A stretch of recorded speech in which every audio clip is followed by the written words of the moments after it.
వర్షాలు పడక కర్షకులు దండలాడుతుంటే పల్లెలల్లా కప్పతలు ఆటలాడిండ్రు జనాలు.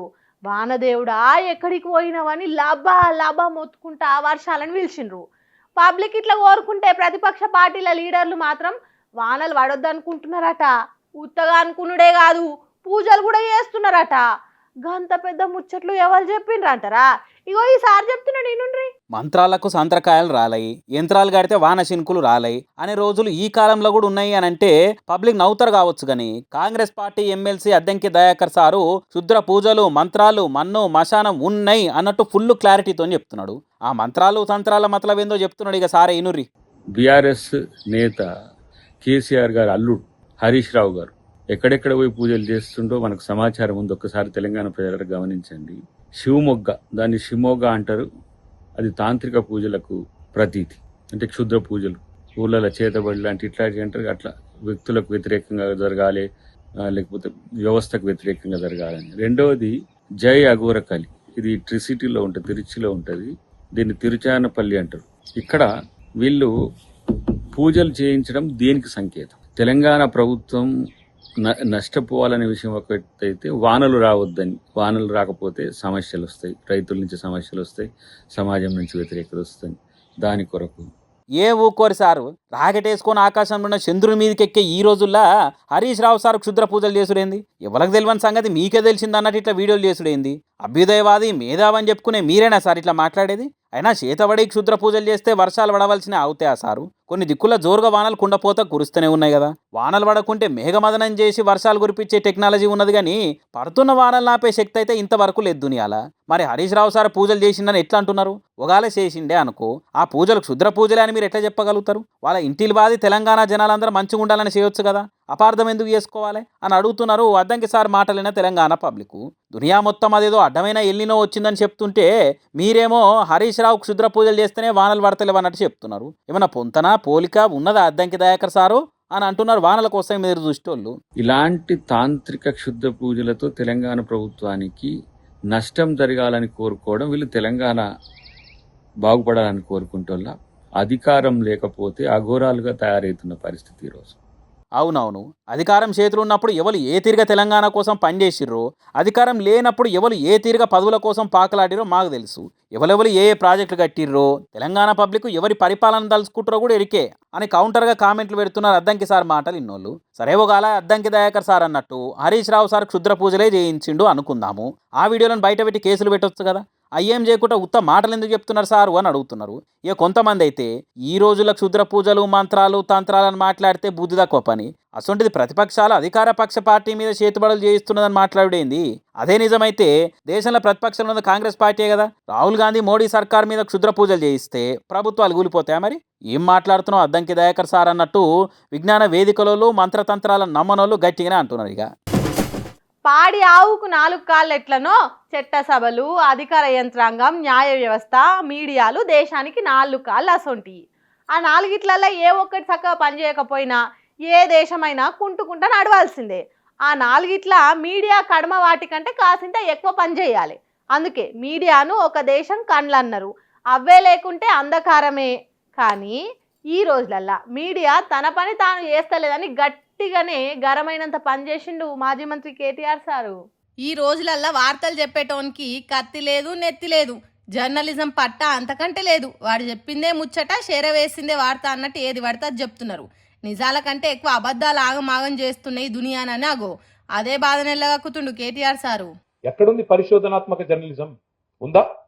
నేను ఈ మాట అంటే మీలో చాలా మందికి మళ్ళీ నాలో అహంకారం కనబడవచ్చు.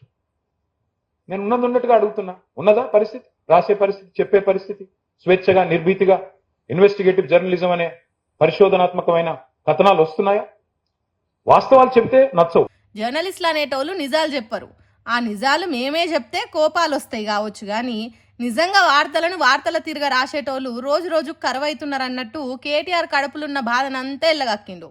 అయితే ఈ మాటలు ఉత్తుత్తగా చెప్తున్నాయి కావు, ఎందుకు ఇట్లా మాట్లాడాల్సి వచ్చిందో కూడా చెప్పిండు. తెలంగాణలోనే ఎన్నో సందర్భాలలో వార్తని వార్తగా రాయలేని పరిస్థితి లేదా? ఒక అమ్మాయి మీద లైంగిక దాడి జరిగింది, కేంద్ర మంత్రి గారి కుమారుడు ఈ దుర్మార్గమైన పని చేశాడు అని అమ్మాయి తల్లి తండ్రి వచ్చి కంప్లైంట్ చేస్తే ఏ మీడియా రిపోర్ట్ చేసిందండి? వారం రోజులు సోషల్ మీడియానే లేకపోతే ఆ అమ్మాయికి న్యాయం జరిగే పరిస్థితి ఉందా? ఈ నేను మాట్లాడుతున్న మాట తప్ప? ఏ మీడియా లగచర్లలో గిరిజనుల మీద అకృత్యాలు జరిగితే ఏ మీడియా రాసింది? నేను ఈ మాట అంటున్నందుకు దయచేసి ఎవరేం అనుకోవద్దు. వాస్తవాలు చెబితే చేదుగానే ఉంటాయి. ఈ రోజున్న పరిస్థితుల్లో డైరెక్ట్ గా శాసనసభలో బయట జర్నలిస్టుల పట్ల అసహనం వ్యక్తం చేస్తే కూడా ప్రభుత్వంలో ఉన్న పెద్దలు ఏ మీడియా ప్రశ్నించిందండి? హైదరాబాద్ సెంట్రల్ యూనివర్సిటీలో 400 ఎకరాల భూమి విషయంలో విద్యార్థులు కథం దొక్కేదాకా ఏ మీడియా రాసింది? సోషల్ మీడియా అనేది లేకుంటే నిజాలు బయటికి వచ్చే పరిస్థితి లేదు దేశంలో.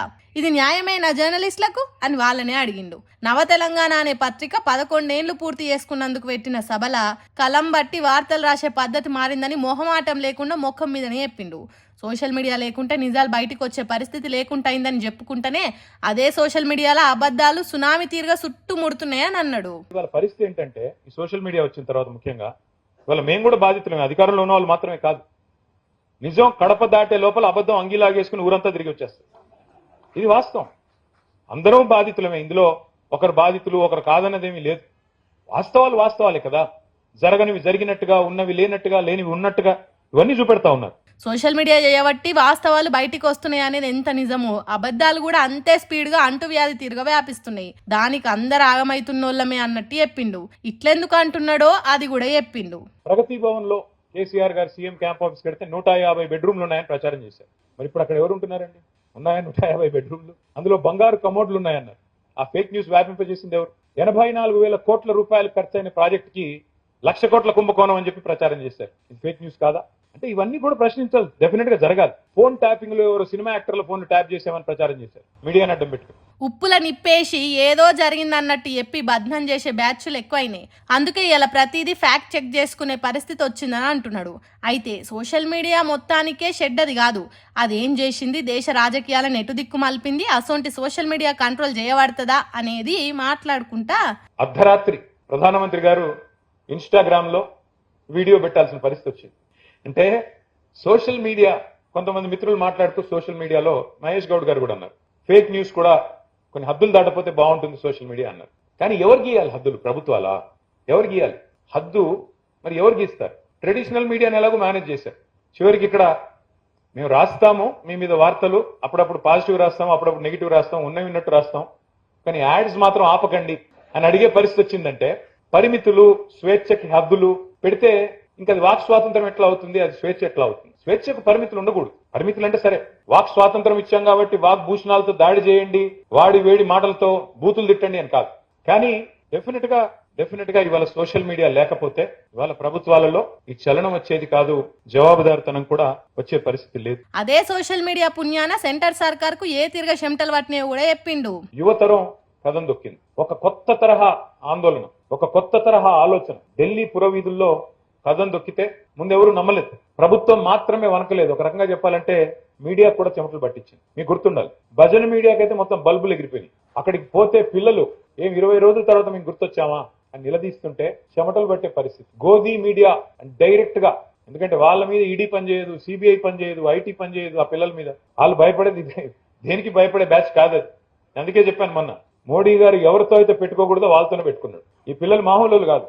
మన జరిగిన పోరాటం కూడా నన్ను అడిగితే వాట్సాప్ యూనివర్సిటీ అంకులకి, ఇన్స్టాగ్రామ్ పిల్లలకి మధ్యన జరిగిన పోరాటం మొన్న.